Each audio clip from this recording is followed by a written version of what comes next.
जय मसीह की दोस्तों, आपका अपना यूट्यूब चैनल जीसस किंगडम में बहुत बहुत स्वागत है। परमेश्वर आपको बहुतायत से आशीष दे। और दोस्तों, हम ऑडियो बाइबल सीरीज़ शुरू करने जा रहे हैं और इसमें हम मत्ती रचित सुसमाचार अध्याय से लेकर और प्रकाशित वाक्य के पुस्तक तक अध्ययन करेंगे, वचन को सुनेंगे। तो दोस्तों, आइए हमारे साथ बाइबल ऑडियो सीरीज़ हिंदी में बने रहिए और परमेश्वर के वचन जो पवित्र शास्त्र में लिखा गया है उन वचनों को सुने और इन वचनों को सुनकर परमेश्वर की आशीष को पाएं। आइए शुरू करते हैं। मत्ती रचित सुसमाचार भूमिका। मत्ती रचित सुसमाचार यह शुभ संदेश देता है कि यीशु मसीह ही वो उद्धार करता है जिसके आने की भविष्यवाणी की गई थी। परमेश्वर ने पुराना नियम में हजारों साल पहले अपने लोगों से की गई वाचा को उसी उद्धारकर्ता के द्वारा पूरा किया। यह शुभ संदेश केवल यहूदी लोगों के लिए ही नहीं है जिनमें यीशु पैदा हुआ और पाला पोसा गया, परंतु सारे संसार के लिए है। मत्ती रचित सुसमाचार को बहुत ही सावधानीपूर्वक व्यवस्थित किया गया है। इसका आरंभ यीशु मसीह के जन्म के विवरण से होता है, फिर उसके बपतिस्मा और परीक्षा का वर्णन है और तब गलील प्रदेश में प्रचार, शिक्षा और चंगा करने की सेवा का वर्णन है।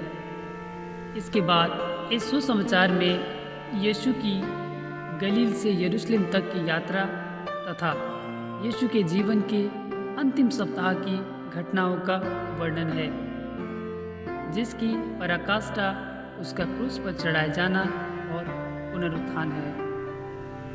इस सुसमाचार में यीशु को एक महान गुरु के रूप में प्रस्तुत किया गया है। उसको परमेश्वर की व्यवस्था की व्याख्या करने का अधिकार है और वो परमेश्वर के राज्य की शिक्षा देता है। उसकी शिक्षाओं को 5 भागों में बांटा जा सकता है। 1.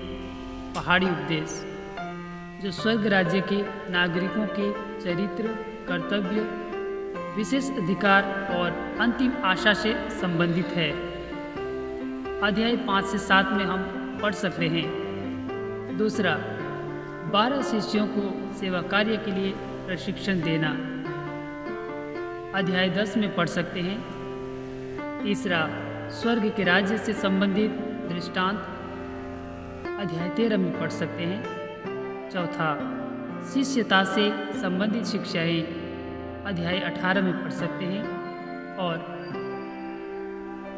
5. स्वर्ग राज्य के आगमन और वर्तमान युग के अंत से संबंधित शिक्षाएं, अध्याय 24 और 25 में पढ़ सकते हैं। रूपरेखा, वंशावली और यीशु मसीह का जन्म, अध्याय 1 से वचन 1 और अध्याय 2 से वचन 23 तक पढ़ सकते हैं। यूहन्ना बपतिस्मा देने वाले का सेवा कार्य, अध्याय 3 वचन 1 से 12 तक पढ़ सकते हैं। यीशु का बपतिस्मा और परीक्षा, अध्याय 3 वचन 13 से अध्याय 4 वचन 11 तक पढ़ सकते हैं। गलील में यीशु की जन सेवा, अध्याय 4 से 12 तक पढ़ सकते हैं और अध्याय 18 से 25 तक।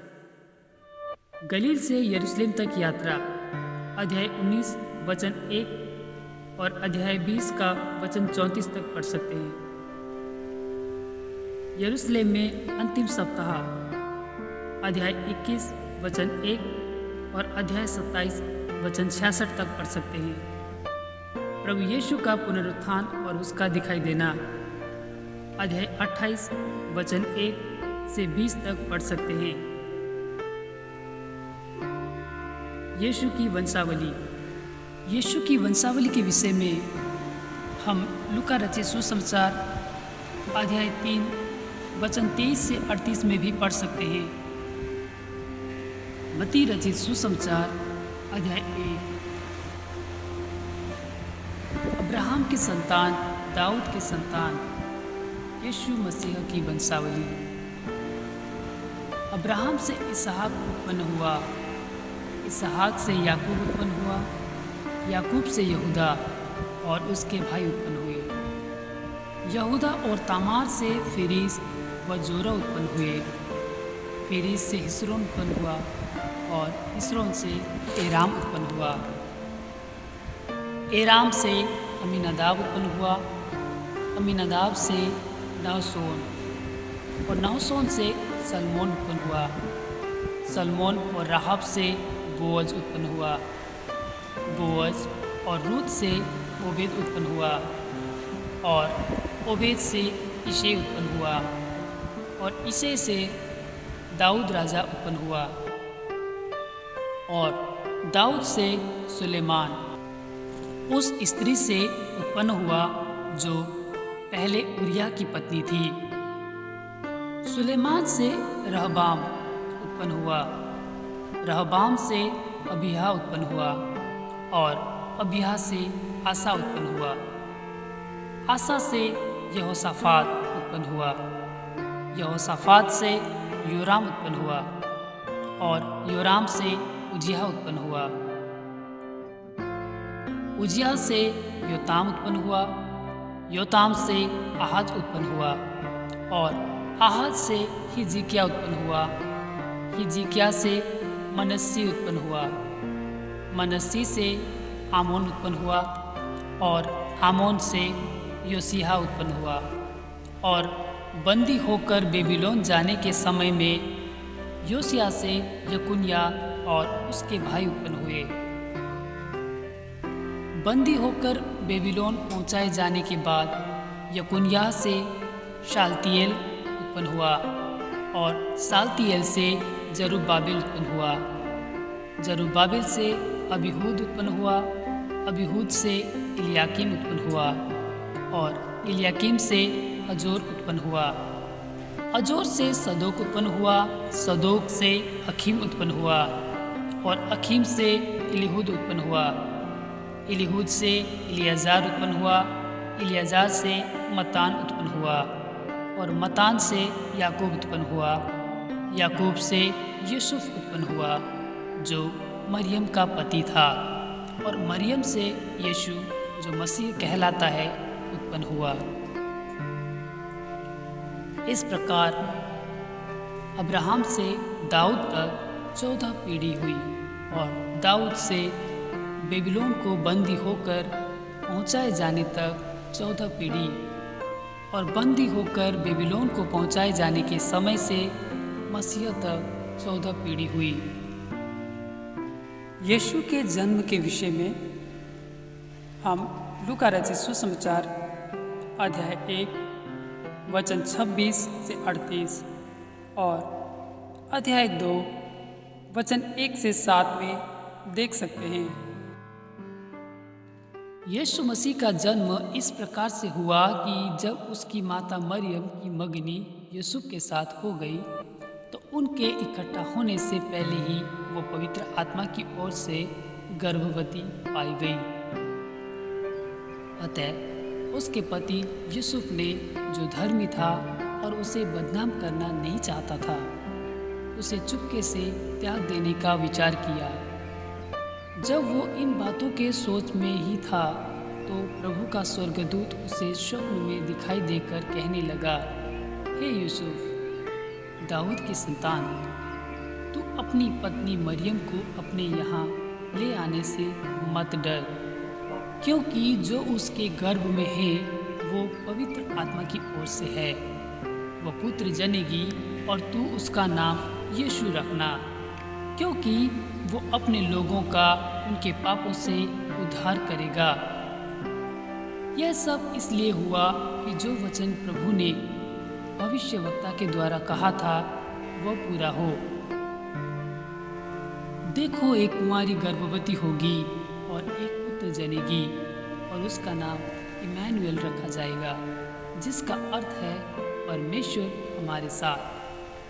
तब यूसुफ नींद से जागकर प्रभु के दूत की आज्ञा के अनुसार अपनी पत्नी को अपने यहाँ ले आया, और जब तक वह पुत्र न जनी तब तक वह उसके पास न गया, और उसने यीशु नाम रखा।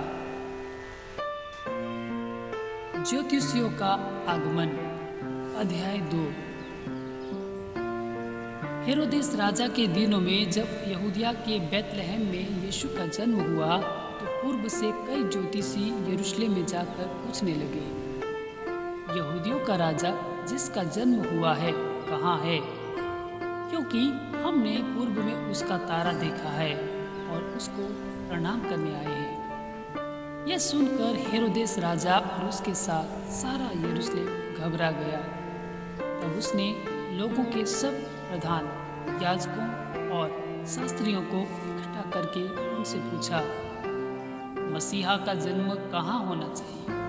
उन्होंने उससे कहा, यहूदिया के बेतलहम में, क्योंकि भविष्यवक्ता के द्वारा यूँ लिखा गया है, हे बेतलहम, तू जो यहूदा के प्रदेश में है, तो किसी भी रीति से सबसे छोटा नहीं, क्योंकि तुझ में से एक अधिपति निकलेगा जो मेरी प्रजा इज़राइल की रखवाली करेगा। तब हेरोदेस ने ज्योतिषियों को चुपके से बुलाकर उनसे पूछा कि तारा ठीक किस समय दिखाई दिया था, और उसने यह कहकर उन्हें बेतलहम भेजा, जाओ उस बालक के विषय में ठीक ठीक मालूम करो, और जब वो मिल जाए तो मुझे समाचार दो, ताकि मैं भी आकर उसको प्रणाम करूं। वे राजा की बात सुनकर चले गए, और जो तारा उन्होंने पूर्व में देखा था वह उनके आगे आगे चला, और जहां बालक था उस जगह के ऊपर पहुंचकर ठहर गया। उस तारे को देखकर वे अति आनंदित हुए।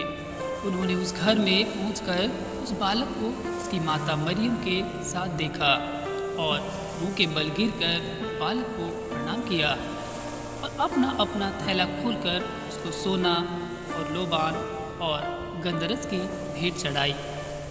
तब स्वप्न में यह चेतावनी पाकर कि हेरोदेस के पास फिर न जाना, वे दूसरे मार्ग से अपने देश को चले गए। मिस्र देश को जाना। उनके चले जाने के बाद प्रभु के एक दूत ने स्वप्न में यीशु को दिखाई देकर कहा, उठ, उस बालक को और उसकी माता को लेकर मिस्र देश को भाग जा, और जब तक मैं तुझसे ना कहूँ तब तक वहीं रहना, क्योंकि हेरोदेस इस बालक को ढूंढने पर है कि उसे मरवा डाले। तब वो रात ही को उठकर बालक और उसकी माता को लेकर मिस्र को चल दिया, और हेरोदेस के मरने तक वहीं रहा, इसलिए कि वो वचन जो प्रभु ने भविष्यवक्ता के द्वारा कहा था पूरा हो, मैंने अपने पुत्र को मिस्र से बुलाया। जब हेरोदेस ने यह देखा कि ज्योतिषियों ने उसके साथ धोखा किया है, तब वह क्रोध से भर गया, और लोगों को भेजकर ज्योतिषियों द्वारा ठीक ठीक बताए गए समय के अनुसार बेतलहम और उसके आसपास के स्थानों के सब लड़कों को जो 2 वर्ष के या उससे छोटे थे मरवा डाला। तब जो वचन यिर्मयाह भविष्यवक्ता के द्वारा कहा गया था वो पूरा हुआ। रामा में एक करुण नाद सुनाई दिया, रोना और बड़ा विलाप। राहेल अपने बालकों के लिए रो रही थी और शांत होना न चाहती थी, क्योंकि वे अब नहीं रहे। मिस्र देश से लौटना। हेरोदेस के मरने के बाद प्रभु के दूत ने मिस्र में यूसुफ को स्वप्न में दिखाई देकर कहा, उठ, बालक और उसकी माता को लेकर इज़राइल के देश में चला जा, क्योंकि जो बालक के प्राण लेना चाहते थे वे मर गए हैं।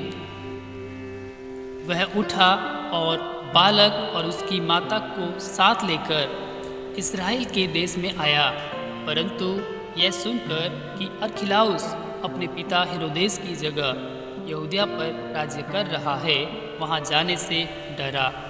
फिर स्वप्न में परमेश्वर से चेतावनी पाकर गलील प्रदेश में चला गया और नासरत नामक नगर में जा बसा, ताकि वह वचन पूरा हो जो भविष्यवक्ताओं के द्वारा कहा गया था, वह नासरी कहलाएगा। यूहन्ना बपतिस्मा देने वाला। यूहन्ना बपतिस्मा देने वाले के विषय में हम मरकुस रचित सुसमाचार अध्याय 1 वचन 1 से 8 और लूका रचित सुसमाचार अध्याय 3 वचन 1 से 18 तथा यूहन्ना रचित सुसमाचार अध्याय 1 वचन 6 से 8 और अध्याय 15 वचन 34 में पढ़ सकते हैं। अध्याय 3। उन दिनों में यूहन्ना बपतिस्मा देने वाला आकर यहूदिया के जंगल में यह प्रचार करने लगा, मन फिराओ, क्योंकि स्वर्ग का राज्य निकट आ गया है। यह वही है जिसकी चर्चा यशायाह भविष्यवक्ता के द्वारा की गई। जंगल में एक पुकारने वाले का शब्द हो रहा है कि प्रभु का मार्ग तैयार करो, उसकी सड़कें सीधी करो। ये यूहन्ना ऊँट के रोम का वस्त्र पहने था और अपनी कमर में चमड़े का कटिबंध बांधे हुए था। उसका भोजन टिड्डियाँ और वन मधु था।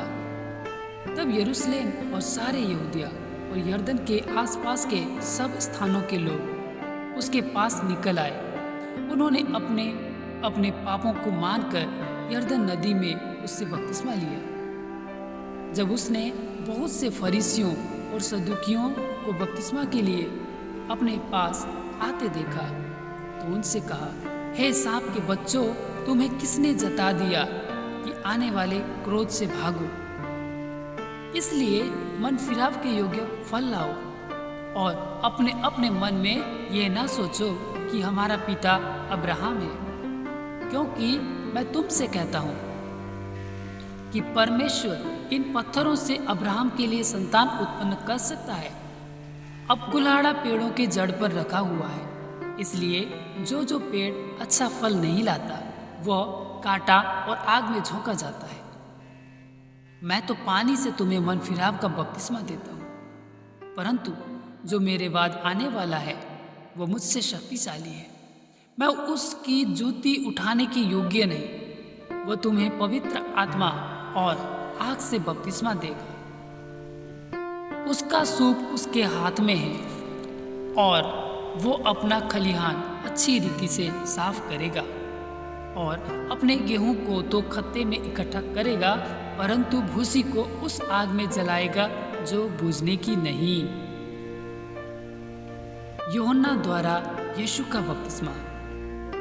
यूहन्ना द्वारा यीशु का बपतिस्मा के विषय में मरकुस रचित सुसमाचार अध्याय 1 वचन 9 से 11 और लूका रचित सुसमाचार अध्याय 3 वचन 21 और 22 तथा यूहन्ना की पुस्तक अध्याय 1 वचन 31 से 34 में देख सकते हैं।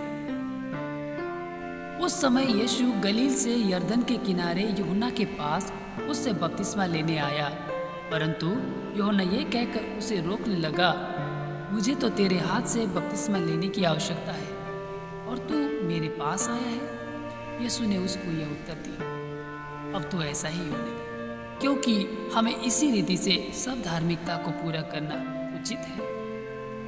तब उसने उसकी बात मान ली और यीशु बपतिस्मा लेकर तुरंत पानी में से ऊपर आया और देखो, उसके लिए आकाश खुल गया और उसने परमेश्वर की आत्मा को कबूतर के समान उतरते और अपने ऊपर आते देखा।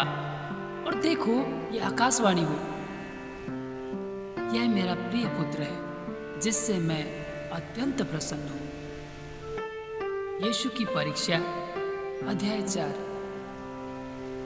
यीशु की परीक्षा के विषय में मरकुस रचित सुसमाचार अध्याय 1 वचन 12 से 13 और लूका रचित सुसमाचार अध्याय 4 वचन 1 से 13 में पढ़ सकते हैं। तब आत्मा यीशु को जंगल में ले गया ताकि इब्लिस से उसकी परीक्षा हो। वो 40 दिन और 40 रात निराहार रहा। तब उसे भूख लगी। तब परखने वाले ने पास आकर उससे कहा, यदि तू परमेश्वर का पुत्र है तो कह दे कि ये पत्थर रोटियां बन जाए। यीशु ने उत्तर दिया, लिखा है, मनुष्य केवल रोटी ही से नहीं परंतु हर एक वचन से जो परमेश्वर के मुख से निकलता है जीवित रहेगा। तब इब्लिस उसे पवित्र नगर में ले गया और मंदिर के कंगूरे पर खड़ा किया और उससे कहा, यदि तू परमेश्वर का पुत्र है तो अपने आप को नीचे गिरा दे, क्योंकि लिखा है, वो तेरे विषय में अपने स्वर्गदूतों को आज्ञा देगा और वे तुझे हाथों हाथ उठा लेंगे, कहीं ऐसा ना हो तेरे पांवों में पत्थर से ठेस लगे। यीशु ने उससे कहा, यह भी लिखा है, तू प्रभु अपने परमेश्वर की परीक्षा ना कर। फिर इब्लिस उसे एक बहुत ऊंचे पहाड़ पर ले गया और सारे जगत के राज्य और उसका वैभव दिखाकर उससे कहा, यदि तू गिर कर मुझे प्रणाम करे तो मैं ये सब कुछ तुझे दे दूंगा।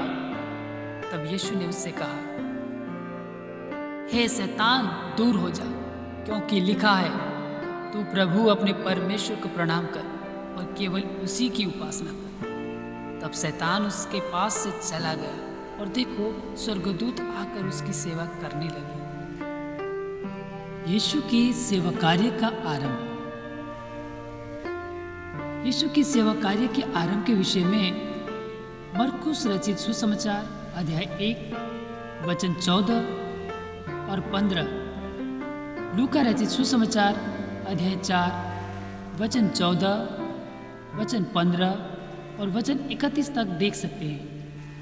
जब उसने यह सुना कि यूहन्ना बंदी बना लिया गया है तो वो गलील को चला गया और वो नासरत को छोड़कर कफरनहूम में जो झील के किनारे जबूलून और नप्ताली के देश में है जाकर रहने लगा, ताकि जो यशायाह भविष्यवक्ता के द्वारा कहा गया था वो पूरा हो। जबूलून और नप्ताली के देश झील के मार्ग से यरदन के पार, अन्य जातियों का गलील। जो लोग अंधकार में बैठे थे उन्होंने बड़ी ज्योति देखी, और जो मृत्यु के देश और छाया में बैठे थे उन पर ज्योति चमकी। उस समय से यीशु ने प्रचार करना और यह कहना आरंभ किया, मन फिराओ, क्योंकि स्वर्ग का राज्य निकट आया है। प्रथम चेलों का बुलाया जाना। इसके रेफरेंस के लिए हम मरकुस रचित सुसमाचार अध्याय 1 वचन 16 से 20 और लूका रचित सुसमाचार अध्याय 5 वचन 1 से 11 तथा यूहन्ना रचित सुसमाचार अध्याय 1 वचन 35 से 42। गलील की झील के किनारे फिरते हुए उसने दो भाइयों अर्थात समौन को, जो पतरस कहलाता है, और उसके भाई अंद्रियास को झील में जाल डालते देखा, क्योंकि वे मछुए थे। यीशु ने उनसे कहा, मेरे पीछे चले आओ तो मैं तुमको मनुष्यों के पकड़ने वाले बनाऊंगा। वे तुरंत जालों को छोड़कर उसके पीछे हो लिए। वहां से आगे बढ़कर यीशु ने और दो भाइयों अर्थात जब्दी के पुत्र याकूब और उसके भाई यूहन्ना को देखा। वे अपने पिता जब्दी के साथ नाव पर अपने जालों को सुधार रहे थे। उसने उन्हें भी बुलाया। वे तुरंत नाव और अपने पिता को छोड़कर उसके पीछे हो लिए। यीशु का रोगियों को चंगा करना। इसके रेफरेंस के लिए लूका रचित सुसमाचार अध्याय 6 वचन 17 से 19 में देख सकते हैं। यीशु सारे गलील में फिरता हुआ उनके आराधनालयों में उपदेश करता और राज्य का सुसमाचार प्रचार करता और लोगों की हर प्रकार की बीमारी और दुर्बलता को दूर करता रहा।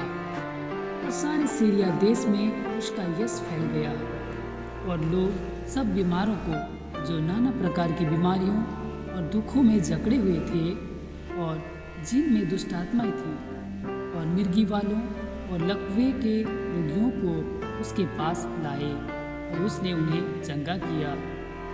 गलील और दिकापुलिस, यरूशलेम, यहूदिया और यरदन नदी के पार से भी भीड़ की भीड़ उसके पीछे बोली। अध्याय 5। यीशु का पहाड़ी उपदेश। वो इस भीड़ को देखकर पहाड़ पर चढ़ गया और जब बैठ गया तो उसके चेले उसके पास आए और वो अपना मुंह खोलकर उन्हें यह उपदेश देने लगा। धन्य वचन। इसके रेफरेंस के लिए लूका रचित सुसमाचार अध्याय 6 वचन 20 से 23 में देखेंगे। धन्य है वे जो मन के दीन है, क्योंकि स्वर्ग का राज्य उन्हीं का है। धन्य है वे जो शोक करते हैं, क्योंकि वे शांति पाएंगे। धन्य है वे जो नम्र है, क्योंकि वे पृथ्वी के अधिकारी होंगे। धन्य है वे जो धर्म के भूखे और प्यासे हैं, क्योंकि वे तृप्त किए जाएंगे। धन्य है वे जो दयावंत है, क्योंकि उन पर दया की जाएगी। धन्य है वे जिनके मन शुद्ध है, क्योंकि वे परमेश्वर को देखेंगे। धन्य है वे जो मेल कराने वाले हैं, क्योंकि वे परमेश्वर के पुत्र कहलाएंगे। धन्य है वे जो धर्म के कारण सताए जाते हैं, क्योंकि स्वर्ग का राज्य उन्हीं का है। धन्य हो तुम जब मनुष्य मेरे कारण तुम्हारी निंदा करे और सताएं और झूठ बोल बोलकर तुम्हारे विरोध में सब प्रकार की बुरी बातें कहे।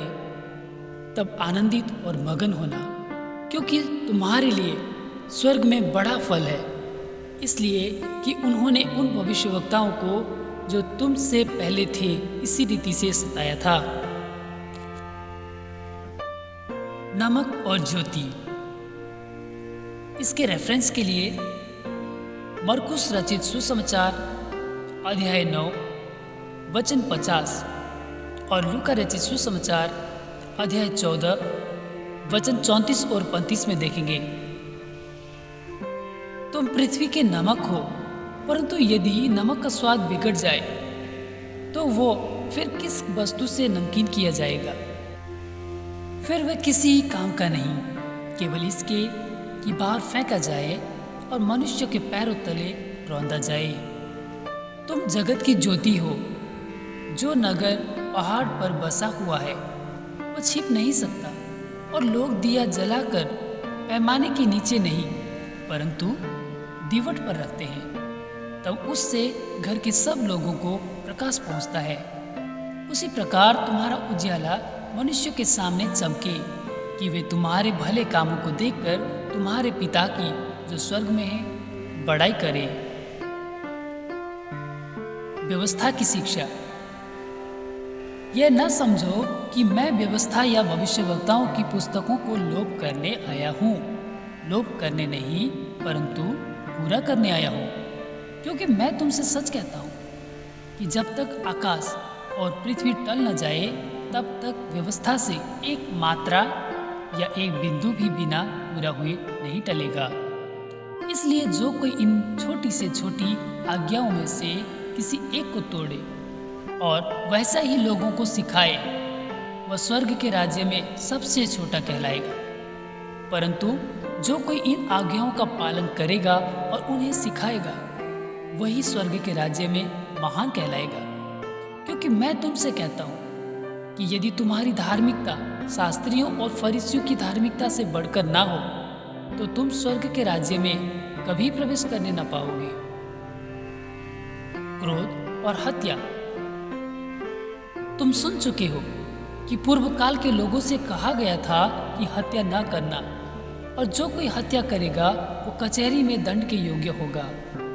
परंतु मैं तुमसे यह कहता हूँ कि जो कोई अपने भाई पर क्रोध करेगा वो कचहरी में दंड के योग्य होगा, और जो कोई अपने भाई को निकम्मा कहेगा वो महासभा में दंड के योग्य होगा, और जो कोई कहे अरे मूर्ख, वो नरक की आग के दंड के योग्य होगा। इसलिए यदि तू अपनी भेंट वेदी पर लाए और वहाँ तू स्मरण करे कि तेरे भाई के मन में तेरे लिए कुछ विरोध है, तो अपनी भेंट वहीं वेदी के सामने छोड़ दे और जाकर पहले अपने भाई से मेल मिलाप कर और तब आकर अपनी भेंट चढ़ा। जब तक तू अपने मुद्दई के साथ मार्ग ही में है, उससे झपट मेल मिलाप कर ले। कहीं ऐसा ना हो कि मुद्दई तुझे हाकिम को सौंपे और हाकिम तुझे सिपाही को सौंप दे और तू बंदी गृह में डाल दिया जाए।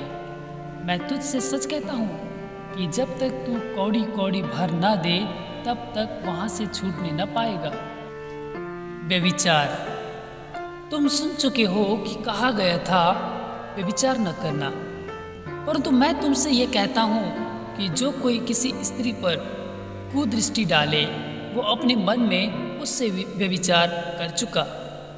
यदि तेरी दाहिनी आंख तुझे ठोकर खिलाए, तो उसे निकाल कर फेंक दे, क्योंकि तेरे लिए यही भला है कि तेरे अंगों में से एक नष्ट हो जाए और तेरा सारा शरीर नरक में ना डाला जाए। यदि तेरा दाहिना हाथ तुझे ठोकर खिलाए, तो उसको काट कर फेंक दे, क्योंकि तेरे लिए यही भला है कि तेरे अंगों में से एक अंग नष्ट हो जाए और तेरा सारा शरीर नरक में ना डाला जाए। तलाक। तलाक के रेफरेंस के लिए मती रचित सुसमाचार अध्याय 19 वचन 9, मरकुस रचित सुसमाचार अध्याय 10 वचन 11 और 12 और लूका रचित सुसमाचार अध्याय 16 वचन 18 में देखेंगे। यह भी कहा गया था, जो कोई अपनी पत्नी को तलाक देना चाहे तो उसे त्याग पत्र दे। परंतु मैं तुमसे ये कहता हूँ कि जो कोई अपनी पत्नी के व्यभिचार के सिवा किसी और कारण से तलाक दे, तो वो उससे व्यभिचार करवाता है, और जो कोई उस त्यागी हुई से विवाह करे, वो व्यभिचार करता है। शपथ। फिर तुम सुन चुके हो कि पूर्व काल के लोगों से कहा गया था, झूठी शपथ ना खाना, परंतु प्रभु के लिए अपनी शपथ को पूरी करना। परंतु मैं तुमसे यह कहता हूँ कि कभी शपथ ना खाना, न तो स्वर्ग की, क्योंकि वह परमेश्वर का सिंहासन है, न धरती की, क्योंकि वो उसके पाँवों की चौकी है, न यरूशलेम की, क्योंकि वो महाराजा का नगर है। अपने सिर की भी शपथ ना खाना, क्योंकि तू एक बाल को भी उजला न काला कर सकता है। परंतु तुम्हारी बात हाँ की हाँ या नहीं की नहीं हो, क्योंकि जो कुछ इससे अधिक होता है वो बुराई से होता है। प्रतिशोध। इसके रेफरेंस के लिए लूका रचित सुसमाचार अध्याय 6 वचन 29 और 30 देखेंगे। तुम सुन चुके हो कि कहा गया था, आंख के बदले आंख और दांत के बदले दांत। परंतु मैं तुमसे यह कहता हूँ कि बुरे का सामना न करना, परंतु जो कोई तेरे दाहिने गाल पर थप्पड़ मारे, उसकी ओर दूसरा भी फेर दे। यदि कोई तुझ पर नालिश करके तेरा कुर्ता लेना चाहे, तो उसे दोहर भी ले लेने दे। जो कोई तुझे कोस भर बेगार में ले जाए, तो उसके साथ 2 कोस चला जाए। जो कोई तुझसे मांगे उसे दे, और जो तुझसे उधार लेना चाहे उससे मुंह ना मोड़। शत्रुओं से प्रेम। इसके रेफरेंस के लिए लूका रचित सुसमाचार अध्याय 6 वचन 27 वचन 28 वचन 32 से 36 में देखेंगे। तुम सुन चुके हो कि कहा गया था, अपने पड़ोसी से प्रेम रखना और अपने बैरी से बैर। परंतु मैं तुमसे यह कहता हूँ कि अपने बैरियों से प्रेम रखो और अपने सताने वालों के लिए प्रार्थना करो, जिससे तुम अपने स्वर्गीय पिता की संतान ठहरोगे, क्योंकि वो भले और बुरे दोनों पर अपना सूर्य उदय करता है और धर्मी और अधर्मी दोनों पर मेह बरसाता है। क्योंकि यदि तुम अपने प्रेम रखने वालों ही से प्रेम रखो, तो तुम्हारे लिए क्या फल होगा? क्या मसूल लेने वाले भी ऐसा नहीं करते? यदि तुम केवल अपने भाइयों ही को नमस्कार करो, तो कौन सा बड़ा काम करते हो? क्या अन्य जाति भी ऐसा नहीं करते? इसलिए चाहिए कि तुम सिद्ध बनो, जैसा तुम्हारा स्वर्गीय पिता सिद्ध है। मत्ती रचित सुसमाचार अध्याय 6। दान। सावधान रहो, तुम मनुष्य को दिखाने के लिए अपने धर्म के काम ना करो, नहीं तो अपने स्वर्गीय पिता से कुछ भी फल ना पाओगे। इसलिए जब तू दान करे तो अपने आगे तुरे ही न बजवा, जैसे कपटी सभाओं और गलियों में करते हैं, ताकि लोग उनकी बड़ाई करें। मैं तुमसे सच कहता हूँ कि वे अपना प्रतिफल पा चुके। परंतु जब तू दान करे तो जो तेरा दाहिना हाथ करता है उसे तेरा बायां हाथ न जानने पाए, ताकि तेरा दान गुप्त रहे, और तब तेरा पिता जो गुप्त में देखता है तुझे प्रतिफल देगा। प्रार्थना के रेफरेंस के लिए लूका रचित सुसमाचार अध्याय 11 वचन 2 से 4 तक देखेंगे। जब तू प्रार्थना करे तो कपटियों के समान न हो, क्योंकि लोगों को दिखाने के लिए आराधनालयों में और सड़कों के मोड़ों पर खड़े होकर प्रार्थना करना उनको अच्छा लगता है। मैं तुमसे सच कहता हूँ कि वे अपना प्रतिफल पा चुके। परंतु जब तू प्रार्थना करे तो अपनी कोठरी में जा और द्वार बंद करके अपने पिता से जो गुप्त में है प्रार्थना कर। तब तेरा पिता जो गुप्त में देखता है तुझे प्रतिफल देगा। प्रार्थना करते समय अन्य जातियों के समान बक बक ना करो, क्योंकि वे समझते हैं कि उनके बहुत बोलने से उनकी सुनी जाएगी। इसलिए तुम उनके समान न बनो, क्योंकि तुम्हारा पिता तुम्हारे मांगने से पहले ही जानता है कि तुम्हारी क्या क्या आवश्यकताएं हैं। अतः तुम इन रीति से प्रार्थना किया करो। हे हमारे पिता, तू जो स्वर्ग में है, तेरा नाम पवित्र माना जाए, तेरा राज्य आए, तेरी इच्छा जैसे स्वर्ग में पूरी होती है वैसे पृथ्वी पर भी हो। हमारी दिन भर की रोटी आज हमें दे, और जिस प्रकार हमने अपने अपराधियों को क्षमा किया है वैसे ही तू भी हमारे अपराधों को क्षमा कर, और हमें परीक्षा में ना ला, परंतु बुराई से बचा, क्योंकि राज्य और पराक्रम और महिमा सदा तेरे ही है। आमीन। इसलिए यदि तुम मनुष्य के अपराध क्षमा करोगे तो तुम्हारा स्वर्गीय पिता भी तुम्हें क्षमा करेगा, और यदि तुम मनुष्य के अपराध क्षमा ना करोगे तो तुम्हारे पिता भी तुम्हारे अपराध क्षमा ना करेगा। उपवास। जब तुम उपवास करो तो कपटियों के समान तुम्हारे मुंह पर उदासी न छाई रहे, क्योंकि वे अपने मुंह पर बनाए रहते हैं ताकि लोग उन्हें उपवासी जाने। मैं तुमसे सच कहता हूँ कि वे अपना प्रतिफल पा चुके। परंतु जब तू उपवास करे तो अपने सिर पर तेल मल और मुंह धो, ताकि लोग नहीं परंतु तेरा पिता जो गुप्त में है तुझे उपवासी जाने। इस दशा में तेरा पिता जो गुप्त में देखता है तुझे प्रतिफल देगा। स्वर्गीय धन।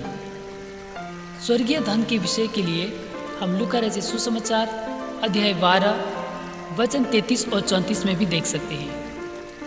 अपने लिए पृथ्वी पर धन इकट्ठा ना करो, जहाँ कीड़ा और काई बिगाड़ते हैं और जहाँ चोर सेंध लगाते और चुराते हैं, क्योंकि जहाँ तेरा धन है वहाँ तेरा मन भी लगा रहेगा।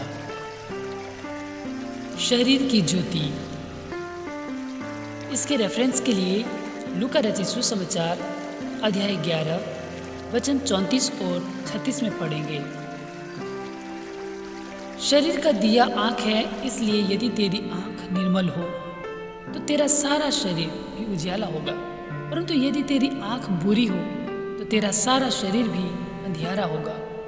इस कारण वो उजियाला जो तुझ में है, यदि अंधकार हो तो वो अंधकार कैसा बड़ा होगा। परमेश्वर और धन। इसके रेफरेंस के लिए लूका रचित सुसमाचार अध्याय 16 वचन 13 और अध्याय 12 वचन 22 से 31 पढ़ेंगे। कोई मनुष्य दो स्वामियों की सेवा नहीं कर सकता, क्योंकि वो एक से बैर और दूसरे से प्रेम रखेगा, या एक से मिला रहेगा और दूसरे को तुच्छ जानेगा। तुम परमेश्वर और धन दोनों की सेवा नहीं कर सकते। इसलिए मैं तुमसे कहता हूँ कि अपने प्राण के लिए यह चिंता न करना कि हम क्या खाएंगे और क्या पिएंगे, और न अपने शरीर के लिए कि क्या पहनेंगे। क्या प्राण भोजन से और शरीर वस्त्र से बढ़कर नहीं? आकाश के पक्षियों को देखो, वे न तो बोते हैं, न काटते हैं और न खत्तों में बटोरते हैं, फिर भी तुम्हारा स्वर्गीय पिता उनको खिलाता है। क्या तुम उससे अधिक मूल्य नहीं रखते? तुम में कौन है जो चिंता करके अपनी आयु में एक घड़ी भी बढ़ा सकता है? उस वस्त्र के लिए क्यों चिंता करते हो? जंगली शोषणों पर ध्यान करो कि वे कैसे बढ़ते हैं। वे न तो परिश्रम करते न काटते हैं। तो भी मैं तुमसे कहता हूँ कि सुलेमान भी अपने सारे वैभव में उनमें से किसी के समान वस्त्र पहने हुए न था। इसलिए जब परमेश्वर मैदान की घास को, जो आज है और कल भाड़ में झोंकी जाएगी, ऐसा वस्त्र पहनाता है, तो हे अल्पविश्वासियों, तुमको वह उनसे बढ़कर क्यों न पहनाएगा।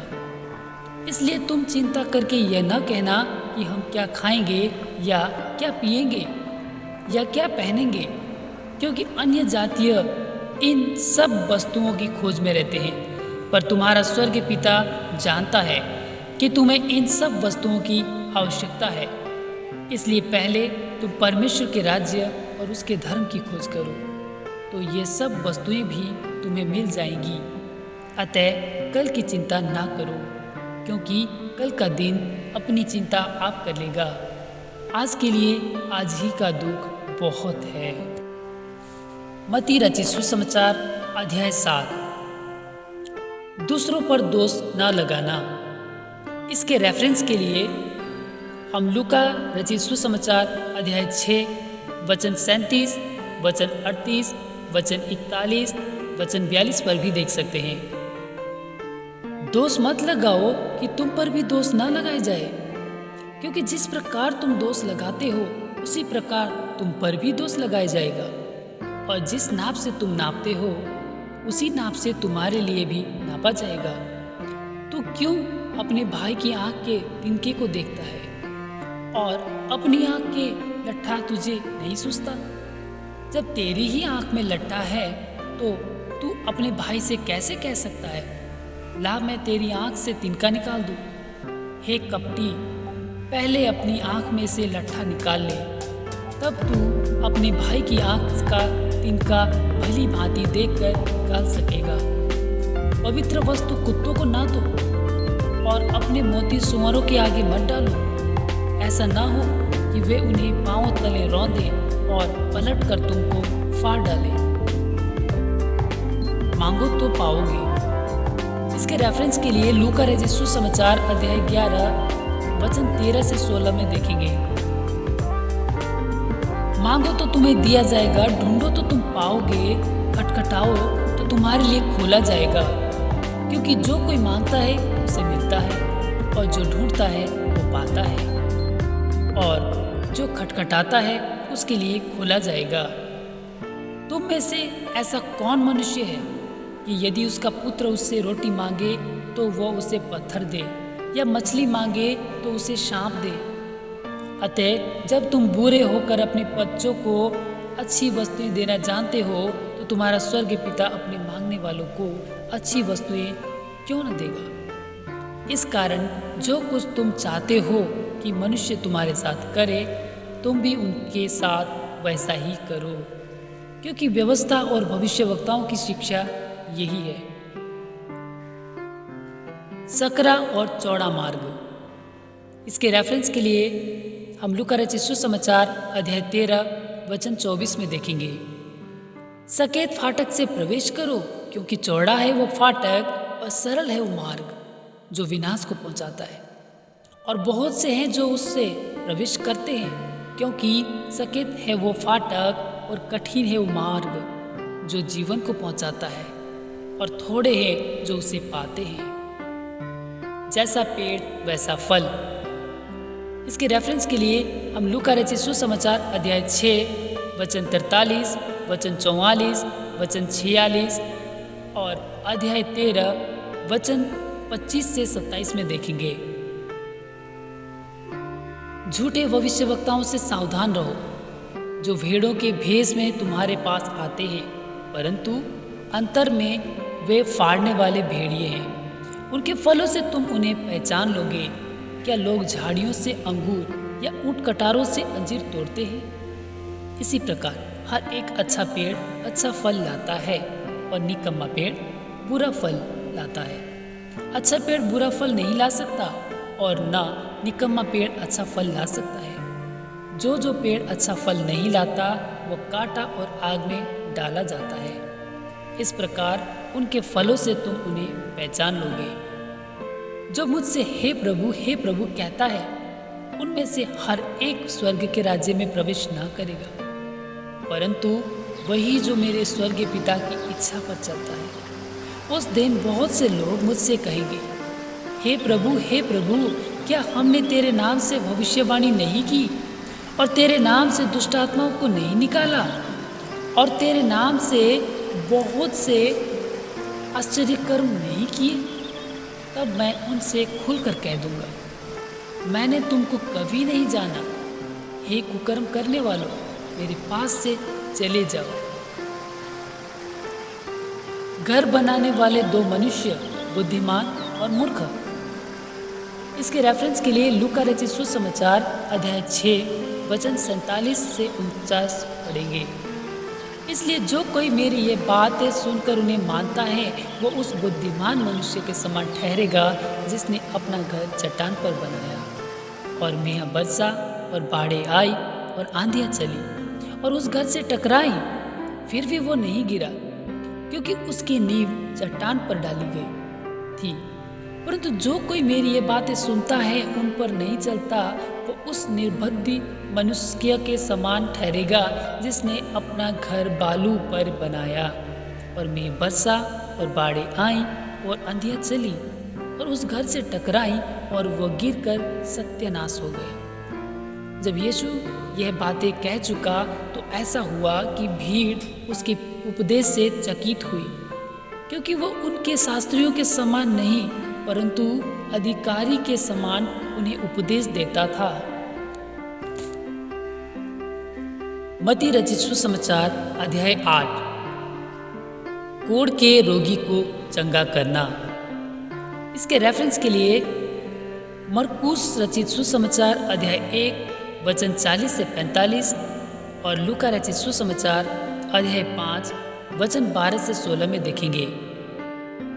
जब वो उस पहाड़ से उतरा तो एक बड़ी भीड़ उसके पीछे हो ली, और देखो, एक कोढ़ी ने पास आकर उसे प्रणाम किया और कहा, हे प्रभु, यदि तू चाहे तो मुझे शुद्ध कर सकता है। यीशु ने हाथ बढ़ाकर उसे छुआ और कहा, मैं चाहता हूँ, तू शुद्ध हो जा।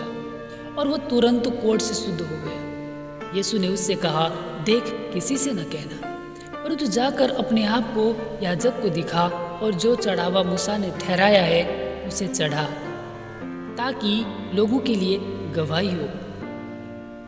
एक सूबेदार का विश्वास। इसके रेफरेंस के लिए लूका रचित सुसमाचार अध्याय 7 वचन 1 से 10 में देखेंगे। जब वो कफरनहूम में आया तो एक सूबेदार ने उसके पास आकर उससे विनती की, हे प्रभु, मेरा सेवक घर में लकवा रोग से बहुत दुखी पड़ा है। उसने उससे कहा, मैं आकर उसे चंगा करूंगा। सूबेदार ने उत्तर दिया, हे प्रभु, मैं इस योग्य नहीं कि तू मेरी छत तले आए, परंतु केवल मुख से ही कह दे तो मेरा सेवक चंगा हो जाएगा, क्योंकि मैं भी पराधीन मनुष्य हूँ और सिपाही मेरे अधीन है। जब मैं एक से कहता हूँ जा तो वो जाता है, और दूसरे से आ तो आता है, और जब अपने दास से कहता हूँ ये कर तो वो करता है। यह सुनकर यीशु को अचंभा हुआ, और जो उसके पीछे आ रहे थे उनसे कहा, मैं तुमसे सच कहता हूँ कि मैंने इज़राइल में भी ऐसा विश्वास नहीं पाया। और मैं तुमसे कहता हूँ कि पूर्व और पश्चिम से बहुत से लोग आकर अब्राहम और इसहाक और याकूब के साथ स्वर्ग के राज्य में बैठेंगे, परंतु राज्य के संतान बाहर अंधकार में डाल दिए जाएंगे। वहां रोना और दांतों का पीसना होगा। तब यीशु ने सूबेदार से कहा, जा, जैसा तेरा विश्वास है वैसा ही तेरे लिए हो।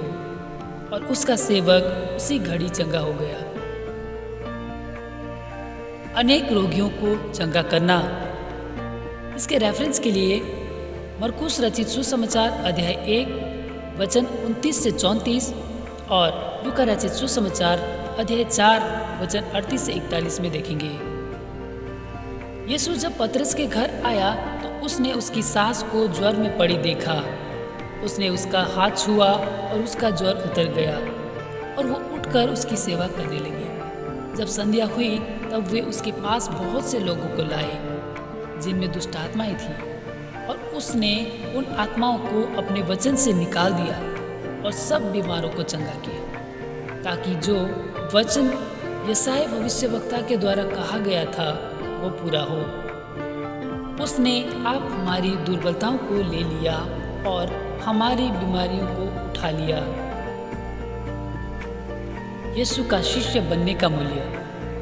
इसके रेफरेंस के लिए लूका रचित सुसमाचार अध्याय 9 वचन 57 से वचन 62 तक देखेंगे। यीशु ने जब अपने चारों ओर एक बड़ी भीड़ देखी तो झील के उस पार जाने की आज्ञा दी। तब एक शास्त्री ने पास आकर उससे कहा, हे गुरु, जहाँ कहीं तू जाएगा मैं तेरे पीछे हो लूंगा। यीशु ने उससे कहा, लोमड़ियों के भट्ट और आकाश के पक्षियों के बसेरे होते हैं, परंतु मनुष्य के पुत्र के लिए सिर धरने की भी जगह नहीं है। एक और चेले ने उससे कहा, हे प्रभु, मुझे पहले जाने दे कि अपने पिता को गाड़ दूं। यीशु ने उससे कहा, तू मेरे पीछे हो ले और मुर्दों को अपने मुर्दे गाड़ने दे, तूफान को शांत करना। इसके रेफरेंस के लिए मरकुस रचित सुसमाचार अध्याय 4 वचन 35 से 41 और लूका रचित सुसमाचार अध्याय 8 वचन 22 से 25 में देखेंगे। जब वो नाव पर चढ़ा तो उसके चेले उसके पीछे हो लिए, और देखो झील में एक ऐसा बड़ा तूफान उठा कि नाव लहरों से ढकने लगी और वह सो रहा था। तब चेलों ने पास आकर उसे जगाया और कहा, हे प्रभु, हमें बचा, हम नष्ट हुए जाते हैं। उसने उनसे कहा, हे अल्प विश्वासियों, क्यों डरते हो? तब उसने उठकर आंधी और पानी को डांटा और सब शांत हो गया। और वे अचंभा करके कहने लगे, यह कैसा मनुष्य है कि आंधी और पानी भी उसकी आज्ञा मानते हैं। दुष्ट आत्मा ग्रस्त मनुष्य को चंगा करना। इसके रेफरेंस के लिए मरकुस रचित सुसमाचार अध्याय 5 वचन 1 से 20 और लूका रचित सुसमाचार अध्याय 8 वचन 26 से 39 में देखेंगे। जब वो उस पार गदरेनियों के देश में पहुंचा तो दो मनुष्य जिनमें दुष्ट आत्माएं थी कब्रों से निकलते हुए उसे मिले। वे इतने प्रचंड थे कि कोई उसे मार्ग से नहीं जा सकता था। उन्होंने चिल्लाकर कहा, हे परमेश्वर के पुत्र, हमारा तुझसे क्या काम? क्या तू समय से पहले हमें दुख देने यहाँ आया है? उनसे कुछ दूर बहुत से सुअरों का एक झुंड चल रहा था। दुष्ट आत्माओं ने उससे ये कहकर विनती की, यदि तू हमें निकालता है तो सुअरों के झुंड में भेज दे। उसने उनसे कहा, जाओ। और वे निकलकर सुअरों में बैठ गई, और देखो सारा झुंड कड़ाड़े पार से झपटकर पानी में जा पड़ा और डूब मरा। उनके चरवाहे भागे और नगर में जाकर ये सब बातें और जिनमें दुष्टात्माएं थी उनका सारा हाल कह सुनाया। तब सारे नगर के लोग यीशु से भेंट करने को निकल आए और उसे देखकर विनती की कि हमारी सीमा से बाहर चला जा। मत्ती रचित सुसमाचार अध्याय 9। लकवे के रोगी को चंगा करना।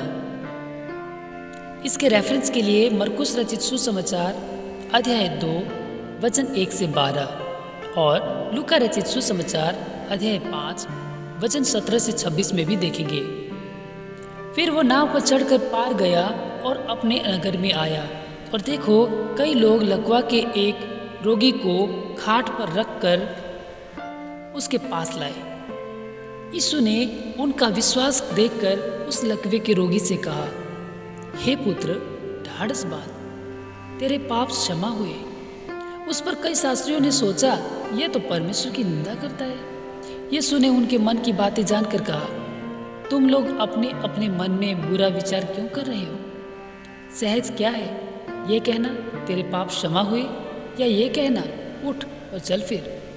परंतु इसलिए कि तुम जान लो कि मनुष्य के पुत्र को पृथ्वी पर पाप क्षमा करने का अधिकार है।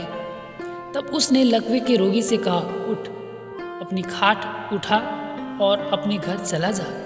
वो उठकर अपने घर चला गया। लोग यह देखकर डर गए और परमेश्वर की महिमा करने लगे, जिसने मनुष्य को ऐसा अधिकार दिया है। मत्ती का बुलाया जाना। इसके रेफरेंस के लिए मरकुस रचित सुसमाचार अध्याय 2 वचन 13 से 17 और लूका रचित सुसमाचार अध्याय 5 वचन 27 से 32 में भी देखेंगे। वहां से आगे बढ़कर यीशु ने मत्ती नामक एक मनुष्य को मसूल चौकी पर बैठे देखा और उससे कहा, मेरे पीछे हो ले। वो उठकर उसके पीछे हो लिया। जब वो घर में भोजन करने के लिए बैठा तो बहुत से मसूल लेने वाले और पापी आकर यीशु और उसके चेलों के साथ खाने बैठे। यह देखकर फरीसियों ने उसके चेलों से कहा, तुम्हारा गुरु मसूल लेने वालों और पापियों के साथ क्यों खाता है? यह सुनकर यीशु ने उनसे कहा, वैद्य भले चंगों के लिए नहीं परंतु बीमारों के लिए आवश्यक है। इसलिए तुम जाकर इसका अर्थ सीख लो। मैं बलिदान नहीं परंतु दया चाहता हूँ, क्योंकि मैं धर्मियों को नहीं परंतु पापियों को बुलाने आया हूँ। उपवास का प्रश्न। इसके रेफरेंस के लिए मरकुस रचित सुसमाचार अध्याय 2 वचन 18 से 22 और लूका रचित सुसमाचार अध्याय 5 वचन 33 से 39 में भी देख सकते हैं। तब यूहन्ना के चेलों ने उसके पास आकर कहा, क्या कारण है कि हम और फरीसी इतना उपवास करते हैं पर तेरे चेले उपवास नहीं करते? यीशु ने उनसे कहा, क्या बराती जब तक दूल्हा उनके साथ है शोक कर सकते हैं? पर वे दिन आएंगे जब दूल्हा उनसे अलग किया जाएगा। उस समय वे उपवास करेंगे। कोरे कपड़े का पैबंद पुराने वस्त्र पर कोई नहीं लगाता, क्योंकि वो पैबंद उस वस्त्र से कुछ और खींच लेता है और वो अधिक फट जाता है। और लोग नया दाखरस पुरानी मस्कों में नहीं भरते हैं, क्योंकि ऐसा करने से मस्कें फट जाती हैं और दाखरस बह जाता है और मस्कें नष्ट हो जाती है। परंतु नया दाखरस मस्कों में भरते हैं और वे दोनों बचे रहते हैं। मृत लड़की और बीमार स्त्री। इसके रेफरेंस के लिए मरकुस रचित सुसमाचार अध्याय 5 वचन 21 से 43 और लूका रचित सुसमाचार अध्याय 8 वचन 40 से 56 में भी देख सकते हैं। वो उनसे यह बातें कह ही रहा था कि देखो, एक सरदार ने आकर उसे प्रणाम किया और कहा, मेरी पुत्री अभी मरी है, परंतु चलकर अपने हाथ उस पर रख तो वह जीवित हो जाएगी। यीशु उठकर अपने चेलों समेत उसके पीछे हो लिया। और देखो, एक स्त्री ने उसको 12 वर्ष से लहू बहने का रोग था, पीछे से आकर उसके वस्त्र के आंचल को छू लिया, क्योंकि वो अपने मन में कहती थी, यदि मैं उसके वस्त्र ही को छू लूंगी तो चंगी हो जाऊंगी। यीशु ने फिर कर उसे देखा और कहा, पुत्री, ढाढ़स बांध, तेरे विश्वास ने तुझे चंगा किया है। अतः वो स्त्री उसी घड़ी चंगी हो गई। जब यीशु उस सरदार के घर में पहुंचा और बांसुरी बजाने वालों और भीड़ को हुल्लड़ मचाते देखा, तब कहा, हट जाओ, लड़की मरी नहीं पर सोती है। इस पर वे उसकी हंसी करने लगे, परंतु जब भीड़ निकाल दी गई तो उसने भीतर जाकर लड़की का हाथ पकड़ा और वो जी उठी। और इस बात की चर्चा उस सारे देश में फैल गई। 2 अंधों को दृष्टिदान। जब यीशु वहां से आगे बढ़ा तो 2 अंधे उसके पीछे ये पुकारते हुए चले, हे दाऊद की संतान, हम पर दया कर। जब वो घर में पहुंचा तो वो अंधे उसके पास आए और यीशु ने उनसे कहा, क्या तुम्हें विश्वास है कि मैं ये कर सकता हूँ? उन्होंने उससे कहा, हाँ प्रभु। तब उसने उनकी आंखें छूकर कहा, तुम्हारा विश्वास के अनुसार तुम्हारे लिए हो। और उनकी आंखें खुल गई। यीशु ने उन्हें चिताकर कहा, सावधान, कोई इस बात को ना जाने। पर उन्होंने निकलकर सारे देश में उसका यश फैला दिया। एक गूंगे को चंगा करना। जब वे बाहर जा रहे थे तो देखो, लोग एक गूंगे को जिसमें दुष्ट आत्मा थी उसके पास लाए, और जब दुष्ट आत्मा निकाल दी गई तो गूंगा बोलने लगा। इस पर भीड़ ने अचंभा करके कहा, इस्राएल में ऐसा कभी नहीं देखा गया। परंतु फरीसियों ने कहा, यह तो दुष्ट आत्माओं के सरदार की सहायता से दुष्ट आत्माओं को निकालता है। मजदूर थोड़े हैं। यीशु सब नगरों और गांवों में फिरता रहा और उनके आराधनालयों में उपदेश करता और राज्य का सुसमाचार प्रचार करता और हर प्रकार की बीमारी और दुर्बलता को दूर करता रहा। जब उसने भीड़ को देखा तो उसके लोगों को पर तरस आया, क्योंकि वे उन भेड़ों के समान जिनका कोई रखवाला न हो, व्याकुल और भटके हुए से थे। तब उसने अपने चेलों से कहा, पके खेत तो बहुत है पर मजदूर थोड़े हैं, इसलिए खेत के स्वामी से विनती करो कि वो अपने खेत काटने के लिए मजदूर भेज दे। मत्ती रचित सुसमाचार अध्याय 10। यीशु के 12 चेले। इसके रेफरेंस के लिए मरकुस रचित सुसमाचार अध्याय 3 वचन 13 से 19 और लूका रचित सुसमाचार अध्याय 6 वचन 12 से 16 में देखेंगे। फिर उसने अपने 12 चेलों को पास बुलाकर उन्हें अशुद्ध आत्माओं पर अधिकार दिया कि उन्हें निकालें और सब प्रकार की बीमारियों और सब प्रकार की दुर्बलताओं को दूर करें। इन 12 प्रेरितों के नाम ये हैं। पहला समौन, जो पतरस कहलाता है, उसका भाई अंद्रियास, जब्दी का पुत्र याकूब और उसका भाई यूहन्ना, फिलिप्पुस और बरतुल्मै, थोमा और मसूल लेने वाला मत्ती, हल्फे का पुत्र याकूब और तद्दे, समौन कनानी और यहूदा इस्करियोती जिसने उसे पकड़वा भी दिया। 12 प्रेरितों का सेवा कार्य। इसके रेफरेंस के लिए मरकुस रचित सुसमाचार अध्याय 6 वचन 7 से 13 और लूका रचित सुसमाचार अध्याय 9 वचन 1 से 6 और अध्याय 10 वचन 4 से 12 में भी देख सकते हैं। इन 12 को यीशु ने यह आज्ञा देकर भेजा, अन्य जातियों की ओर न जाना और सामरियों के किसी नगर में प्रवेश न करना, परंतु इज़राइल के घराने की खोई हुई भेड़ों के पास जाना और चलते चलते यह प्रचार करो, स्वर्ग का राज्य निकट आ गया है। बीमारों को चंगा करो, मरे हुओं को जिलाओ, कोढ़ियों को शुद्ध करो, दुष्टात्माओं को निकालो। तुमने सेंत में पाया है, सेंत में दो। अपने पटुकों में ना तो सोना और ना रूपा और ना तांबा रखना। मार्ग के लिए न झोली रखो, न 2 कुर्ते, न जूते, न लाठी लो, क्योंकि मजदूर को उसका भोजन मिलना चाहिए।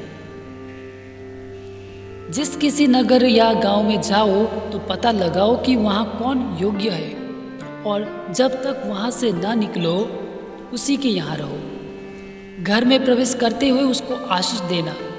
यदि उस घर के लोग योग्य होंगे तो तुम्हारा कल्याण उन पर पहुँचेगा, परंतु यदि वे योग्य ना हो तो तुम्हारा कल्याण तुम्हारे पास लौट आएगा। देखो, मैं तुम्हें भेड़ों के समान भेड़ियों के बीच में भेजता हूँ, इसलिए सांपों के समान बुद्धिमान और कबूतरों के समान भोले बनो। परंतु लोगों से सावधान रहो, क्योंकि वे तुम्हें महासभाओं में सौंपेंगे और अपनी पंचायतों में तुम्हें कोड़े मारेंगे। तुम मेरे लिए हाकिमों और सजाओं के सामने उन पर और अन्य जातियों पर गवाह होने के लिए पहुंचाए जाओगे। जब वे तुम्हें पकड़वाएंगे तो यह चिंता न करना कि हम किस रीति से या क्या कहेंगे, क्योंकि जो कुछ तुमको कहना होगा वो उसी घड़ी तुम्हें बता दिया जाएगा, क्योंकि बोलने वाले तुम नहीं हो, परंतु तुम्हारे पिता का आत्मा तुम में बोलता है। भाई भाई को और पिता पुत्र को घात के लिए सौंपेंगे, और बच्चे माता पिता के विरोध में उठकर उन्हें मरवा डालेंगे। मेरे नाम के कारण सब लोग तुमसे बैर करेंगे, पर जो अंत तक धीरज धरे रहेगा उसी का उद्धार होगा। जो कोई तुम्हें ग्रहण न करे और तुम्हारी बातें न सुने, उस घर या उस नगर से निकलते हुए अपने पाँव की धूल झाड़ लो।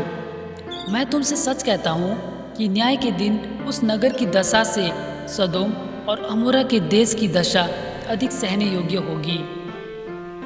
आने वाला संकट। इसके रेफरेंस के लिए मरकुस रचित सुसमाचार अध्याय 13 वचन 9 से 13 और लूका रचित सुसमाचार अध्याय 21 वचन 12 से 17 में भी देख सकते हैं। जब वे तुम्हें एक नगर में सताए तो दूसरे को भाग जाना।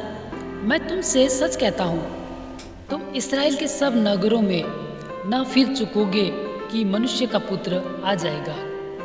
चेला अपने गुरु से बड़ा नहीं होता और न दास अपने स्वामी से। चेले का गुरु के और दास का स्वामी के बराबर होना ही बहुत है। जब उन्होंने घर के स्वामी को शैतान कहा तो उसके घर वालों को क्या कुछ न कहेंगे। किससे डरे? इसके रेफरेंस के लिए लूका रचित सुसमाचार अध्याय 12 वचन 2 से 7 में देखेंगे। इसलिए मनुष्य से मत डरना, क्योंकि कुछ ढका नहीं जो खोला न जाएगा और न कुछ छिपा है जो जाना न जाएगा। जो मैं तुमसे अंधियारे में कहता हूँ उसे तुम उजियाले में कहो, और जो कानों कान सुनते हो उसे छतों पर से प्रचार करो। जो शरीर को घात करते हैं पर आत्मा को घात नहीं कर सकते, उनसे मत डरना, पर उसी से डरो जो आत्मा और शरीर दोनों को नरक में नष्ट कर सकता है। क्या पैसे में 2 गौरियां नहीं बिकती? तो भी तुम्हारे पिता की इच्छा के बिना उनमें से एक भी भूमि पर नहीं गिर सकती। तुम्हारे सिर के बाल भी सब गिने हुए हैं, इसलिए डरो नहीं, तुम बहुत गौरियों से बढ़कर हो। यीशु को स्वीकार या अस्वीकार करना। लूका रचित सुसमाचार अध्याय 12 वचन 8 और 9 में भी देख सकते हैं। जो कोई मनुष्य के सामने मुझे मान लेगा उसे मैं भी अपने स्वर्गीय पिता के सामने मान लूँगा, और जो कोई मनुष्य के सामने मेरा इनकार करेगा उससे मैं भी अपने स्वर्गीय पिता के सामने इनकार करूँगा। यीशु के आगमन का परिणाम। इसके रेफरेंस के लिए लूका रचित सुसमाचार अध्याय 12 वचन 51 से 53 और लूका रचित सुसमाचार अध्याय 14 वचन 26 और 27 में भी देख सकते हैं। यह न समझो कि मैं पृथ्वी पर मिलाप कराने आया हूँ। मैं मिलाप कराने नहीं पर तलवार चलाने आया हूँ। मैं तो आया हूँ कि मनुष्य को उसके पिता से और बेटी को उसकी माँ से और बहू को उसकी सास से अलग कर दूँ। मनुष्य के बैरी उसके घर ही के लोग होंगे।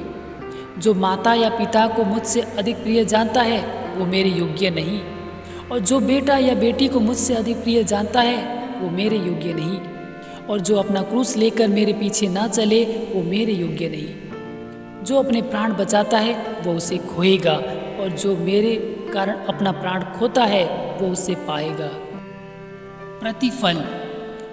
इसके रेफरेंस के लिए हम मरकुस रचित सुसमाचार अध्याय 9 वचन 41 में भी देख सकते हैं। जो तुम्हें ग्रहण करता है वो मुझे ग्रहण करता है, और जो मुझे ग्रहण करता है वो मेरे भेजने वालों को ग्रहण करता है। जो भविष्यवक्ता को भविष्यवक्ता जानकर ग्रहण करे वो भविष्यवक्ता का बदला पाएगा, और जो धर्मी को धर्मी जानकर ग्रहण करे वो धर्मी का बदला पाएगा। जो कोई इन छोटों में से एक को मेरा चेला जानकर केवल एक कटोरा ठंडा पानी पिलाए, मैं तुमसे सच कहता हूँ वो किसी रीति से अपना प्रतिफल ना खोएगा। आमीन। दोस्तों, वीडियो के अंत तक बने रहने के लिए आपका बहुत बहुत धन्यवाद। जीसस किंगडम चैनल को अभी तक आपने सब्सक्राइब नहीं किया है तो सब्सक्राइब कर लीजिए। लाइक, कमेंट, शेयर करना ना भूलें, और अपने मित्रों, अपने फ्रेंड्स, फैमिलीज़ के साथ शेयर करना ना भूलें, ताकि जैसे आपने आशीषों को पाया है आपके परिवारजन भी इन आशीषों को प्राप्त कर सके, और जिन लोगों को इन वचनों की आवश्यकता है उन तक ये वचन पहुंच सके। इसके लिए हमने ये छोटा सा प्रयास किया है। बाकी हमने इस सीरीज़ में देखा कि मत्ती अध्याय 1 से लेकर अध्याय 10 तक पढ़ा है, सुना है, और दोस्तों आशा करता हूँ कि हम नेक्स्ट वीडियो में आपको मत्ती रचित सुसमाचार अध्याय 11 से लेकर और मत्ती रचित सुसमाचार अध्याय 20 तक बताने का प्रयास करेंगे। धन्यवाद। आशा करते हैं आपको दूसरे वीडियो का इंतज़ार रहेगा। तो वीडियो के अंत तक बने रहिए और अगले वीडियो का इंतज़ार कीजिए।